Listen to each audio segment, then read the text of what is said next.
Doctor साहब, वज़ीर-ए-आज़म शहबाज शरीफ ने बताया कि अमेरिका ने पाकिस्तान में IT, तवानाई और ज़राअत और मादनियात के शोबों में सरमायाकारी करने के हवाले से हिदायत दे दी हैं। किस तरह से देख रहे हैं आप इस तब्दीली को और इस नई पेशरफ्त को? पाकिस्तान को क्या फ़ायदा मिलने वाला आने वाले टाइम में? ज़ैनब, मैंने हमेशा कहा है कि पाकिस्तान 10 मई के बाद जब ये कॉन्फ्लिक्ट हुआ इंडिया के साथ और उसके बाद जो इकोनॉमिक डिप्लोमेसी हुई और जो फॉरेन डिप्लोमेसी हुई, Pakistan in a very very special place. वो कौन से ऐसे ममालिक हैं जो चाइना के साथ भी हंसकर हाथ मिलाएं, UAE और सऊदी अरेबिया के साथ भी हंसकर हाथ मिलाएं, और US भी जो है उनको उसी तरह की रिसेप्शन दे जैसे बाकी ममालिक दे रहे हैं। So Pakistan in a good place in that sense. Having said that, it's a positive sign. US के साथ हम ना सिर्फ माइंस एंड मिनरल्स में इन्वेस्टमेंट देख सकते हैं, जिसमें एक उनका इंटरेस्ट है। क्यों है इंटरेस्ट? बिकॉज एवरीवनस लुकिंग कि इलेक्ट्रिफिकेशन होनी है, EV की तरफ जाना है, तो रेयर अर्थ मेटल्स जो हैं वो they form an important part. फिर पाकिस्तान का एक मार्केट एक्सेस बन सकता है के साथ। याद रखिए कि पाकिस्तान का एक ट्रेड सरप्लस है, यानी कि $7 अरब की चीजें भेजते हैं, $2 अरब की मंगवाते हैं। तो US भी ये देख रहा है कि हमें क्या मिल सकता है पाकिस्तान के साथ। और फिर अगर आपने जैसे देखा कि वो जो H1B वीज़ा है, अब इंडिया उससे सबसे ज़्यादा अफेक्ट होता है, तो हमारी जो IT और ITES की एक्सपोर्ट है उसमें भी Pakistan can do a lot. But ये जब मैं सारी चीज़ें कहता हूँ तो मैं इसके आखिर में हमेशा ये ज़रूर कहता हूँ, अपना घर ठीक कीजिए, अपने IT के ग्रेजुएट्स की क्वालिटी ठीक कीजिए, अपनी माइंस एंड मिनरल्स के रेगुलेटरी फ्रेमवर्क्स बेहतर कीजिए, अपनी एग्रीकल्चर की प्रोडक्टिविटी ठीक कीजिए। अपना घर ठीक करेंगे तो ये सारे मौके जो हैं अब अल्हम्दुलिल्लाह आपके लिए खुले हैं। And that is what Pakistan's route should be from here. Doctor साहब, ये फरमाइएगा कि आप हमेशा ये बात तो करते हैं कि अपना घर ठीक करें, और हम जब तक अपने सिस्टम को ठीक नहीं करेंगे उस वक्त तक मामला ठीक नहीं होंगे। लेकिन ये जिस तरह से अल्लाह ताला ने एक दफ़ा फिर मौका दिया है, माजी में अगर हम हिस्ट्री को देखें, being a student of history, तो जब जब पाकिस्तान और अमेरिका के मिसाली ताल्लुकात रहे हैं तब तक पाकिस्तान को कुछ ना कुछ माली फ़ायदा ज़रूर होता रहा है। तो इकॉनमी की जो मौजूदा सूरत हाल थी, अगरचे आपके साथ पिछले 2-3 साल से जब ये गुफ्तगू हो रही थी तो आप ये कह रहे थे कि जैसे जैसे चीज़ें बेहतर होंगी तो IMF का प्रेशर भी कम होगा और इकॉनमी ग्रो करेगी।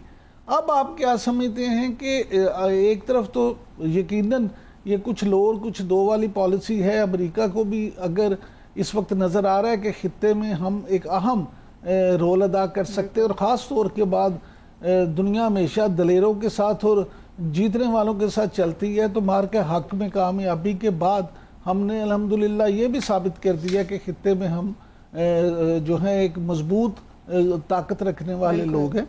तो हमारे आम व्यूवर को आप कैसे समझाएंगे जो ये जानना चाहता है कि हमें मिलेगा क्या?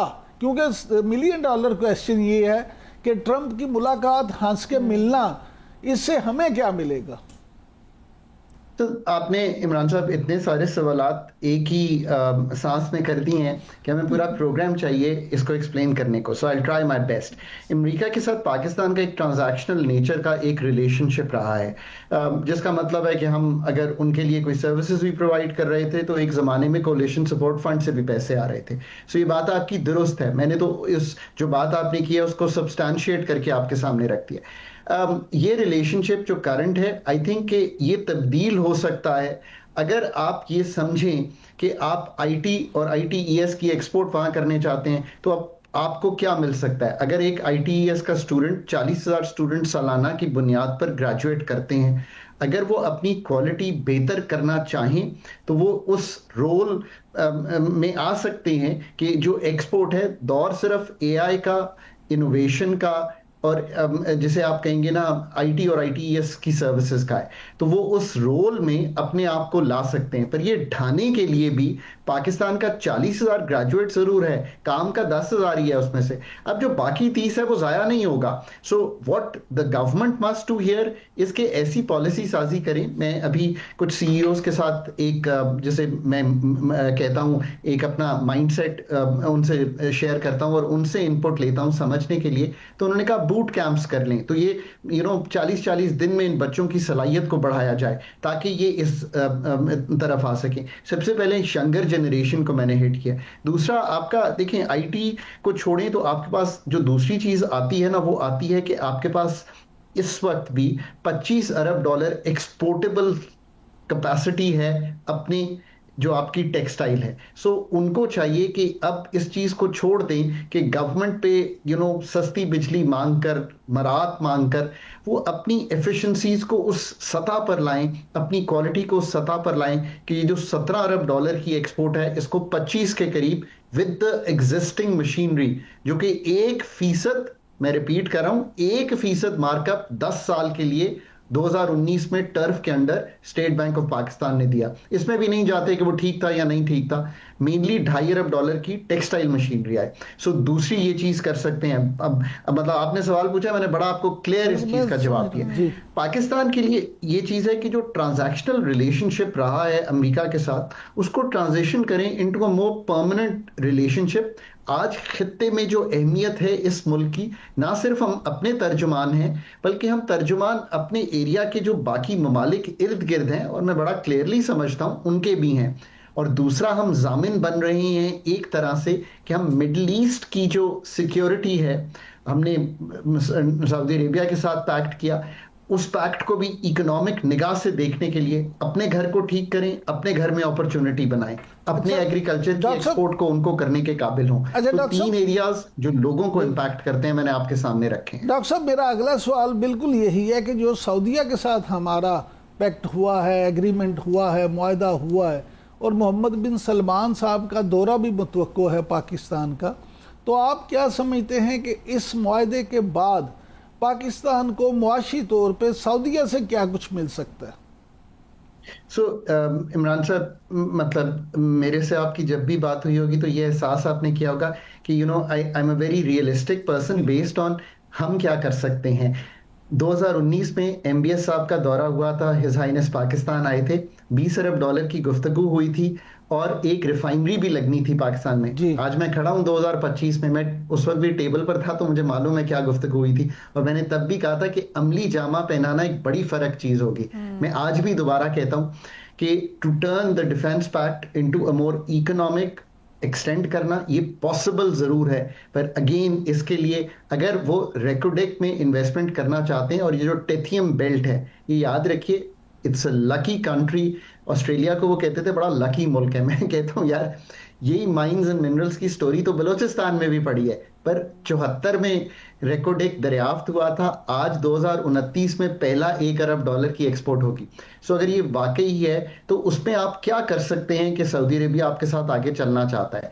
इसी तरह अब उस तरह की रिफाइनरी तो नहीं लगनी, पर अब एक बहुत ही मॉडर्न रिफाइनरी का ताल्लुक है जिसमें केमिकल्स प्रोड्यूस होने हैं, तो ये दूसरी चीज है। सऊदी अरेबिया के लिए आप ब्रेड बास्केट बन सकते हैं। अगेन ये सारी चीजें जो मैं कह रहा हूं ये मुमकिन है। 2.2 अरब डॉलर के माहदे हुए थे MOUs के सिलसिले में आज से 2 साल पहले, उसको अमली जामा पहनाने में कहां तक पहुंचे हैं, $500 मिलियन आया है, क्या है मैं नहीं बता सकता क्या है, शायद कोई भी नहीं बता सकता, बट आई एम श्योर कि SIFC कोशिश कर रही होगी कि उसको भी अमली जामा पहनाए। तो अब मैंने सऊदी अरेबिया के साथ आपको बड़ी क्लियर एक पिक्चर दिया, माइंस एंड मिनरल्स में फॉरवर्ड जाना, उनकी जो कॉर्पोरेट फार्मिंग वो भी करें, हम भी यहाँ से एक्सपोर्ट करें, वहाँ पे हलाल मीट का एक बहुत बड़ा आपके पास प्रॉस्पेक्ट है। और फिर जो आपकी उनके साथ पेट्रोकेमिकल तो नहीं होगा, अब बड़ी हाई केमिकल के लिए आप एक लगा सकते हैं, जरूर इस पे काम कर सकते हैं, वो देखें।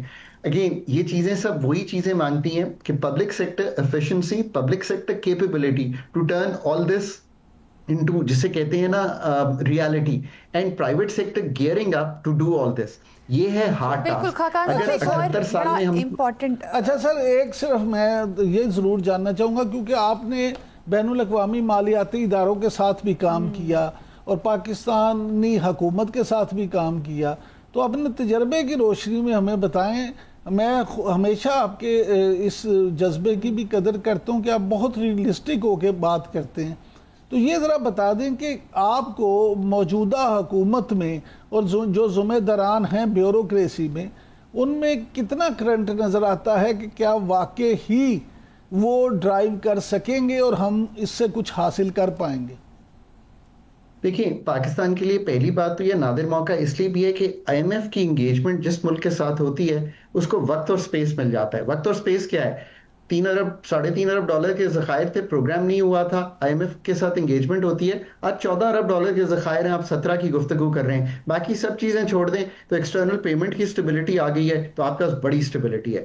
बट बात तो वहीं खड़ी है ना कि आपने अगर टैक्स के निज़ाम को प्रोग्रेसिव भी बनाना है, मसावी भी बनाना है, यानी कि इन हॉरिजॉन्टल और वर्टिकल जिसे हम कहते हैं एक मसावी निज़ाम लाना है, इसको ब्रॉड बेस करना है, तो आज भी बात तो वही है ना, प्रॉपर्टी हो गई, रियल एस्टेट को छोड़ें तो agriculture income tax, retail and wholesale, अगर इन एरियाज को जब मैं देखता हूं, और फिर जो इनफॉर्मल इकोनॉमी है 50% है, 100% है, यानी कि $200 की या सालाना की या $400 की है, ये सब काम आप नहीं कर पा रहे ना। तो इसमें ये रियलाइजेशन कि एनर्जी सेक्टर आज भी, अगर हम ये कहते हैं कि शुरू हुए थे 100 अरब का जनरल मुशर्रफ का सर्कुलर डेट था, 2400 अरब का अब था, अब बैंकों के साथ मिलके 1200 अरब उसमें से उठाया है। ये सारी चीजें, प्राइवेटाइजेशन, डीरेगुलेशन, ये आपको शो करती हैं कि the state capacity to actually deliver on this is on the weaker side. Pakistan में मैं एक ट्रायंगल बनाता होता हूं जब मैं पाकिस्तान की प्रेजेंटेशन करता हूं। एक ऊपर है डेमोक्रेसी, जिस तरह भी आप कहें, एक स्टेबिलिटी सी आपको दिखाई दे रही है।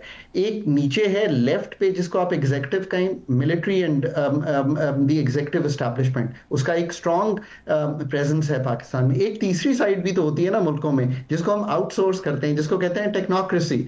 सारे मुल्कों ने ये रियलाइज किया है कि विदाउट द टेक्नोक्रेसी, जिस तरह की ये फील्ड्स हैं, चाहे एनर्जी हो, चाहे फाइनेंस हो, इसमें आपको स्पेशलिस्ट्स की जरूरत है। आई थिंक अभी तक हम शायद ये रियलाइज नहीं कर सके कि policy is all about HR।